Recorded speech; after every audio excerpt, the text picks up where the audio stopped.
Ces écritures-ci sont d'un jeune, tout jeune homme, dont la vie s'est développée n'importe où, sans mère, sans pays, insoucieux de tout ce qu'on connaît, fuyant toute force morale comme furent déjà plusieurs pitoyables jeunes hommes.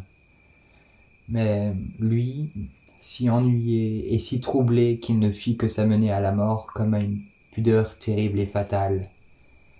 N'ayant pas aimé de femme, quoique plein de sang, il eut son âme et son cœur, toute sa force, élevée en des erreurs étranges et tristes. Des rêves suivants, ses amours, qui lui vinrent dans ses lits ou dans les rues, et de leur suite et de leur fin de douces considérations religieuses se dégagent. Peut-être se rappellera-t-on le sommeil continu des Mahométans légendaires, braves pourtant et circoncis. Mais cette bizarre souffrance possédant une autorité inquiétante, il faut sincèrement désirer que cette âme, égarée parmi nous tous, et qui veut la mort, se semble, rencontre en cet instant-là des consolations sérieuses et soit digne. Arthur Rimbaud.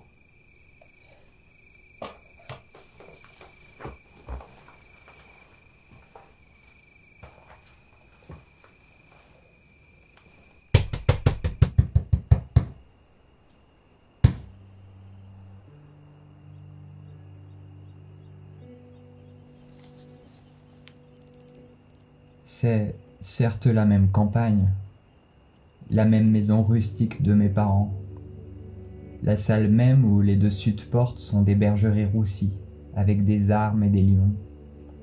Au dîner, il y a un salon, avec des bougies et des vins et des boiseries rustiques. La table à manger est très grande. Les servantes, elles étaient plusieurs, autant que je m'en suis souvenu. Il y avait là mes jeunes amis anciens, prêtres et vêtus en prêtres maintenant. C'était pour être plus libre. Je me souviens de sa chambre de pourpre, à vitres de papier jaune, et ses livres, cachés, qui avaient trempé dans l'océan. Moi j'étais abandonné, dans cette maison de campagne sans fin, lisant dans la cuisine, séchant la boue de mes habits devant les hôtes aux conversations du salon, ému jusqu'à la mort par le murmure du lait du matin et de la nuit du siècle dernier. J'étais dans une chambre très sombre. Que faisais-je? Une servante vint près de moi. Je puis dire que c'était un petit chien, quoiqu'elle fût belle et d'une noblesse maternelle inexprimable pour moi, pure, connue, toute charmante. Elle me pinça le bras. Je ne me rappelle même plus bien sa figure. Ce n'est pas pour me rappeler son bras dont je roulais la peau dans mes 2 doigts, ni sa bouche que la mienne saisit comme une petite vague désespérée, minant sans fin quelque chose.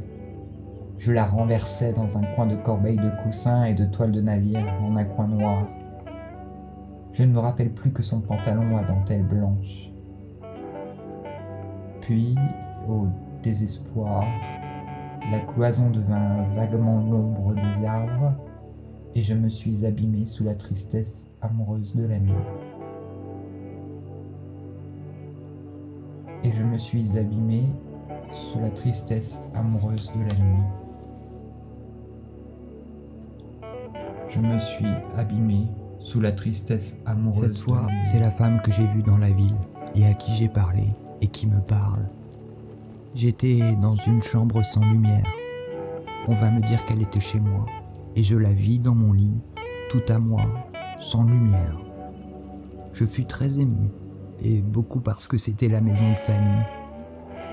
Aussi, une détresse me prit.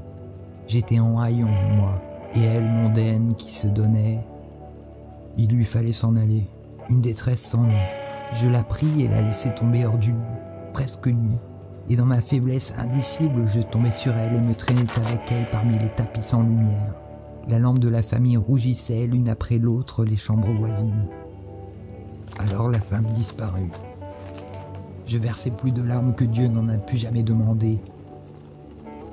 Je sortis dans la ville sans fin, aux fatigues noyées dans la nuit sourde et dans la fuite du bonheur.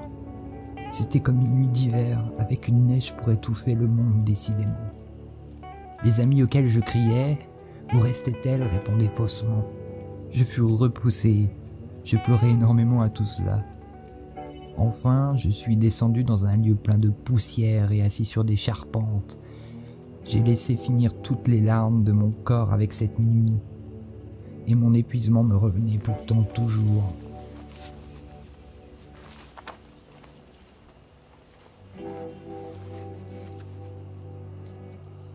J'ai compris qu'elle était à sa vie de tous les jours, et que le tour de bonté serait plus long à se reproduire qu'une étoile. Elle n'est pas revenue, et ne reviendra jamais, l'adorable qui s'était rendue chez moi, ce que je n'aurais jamais présumé.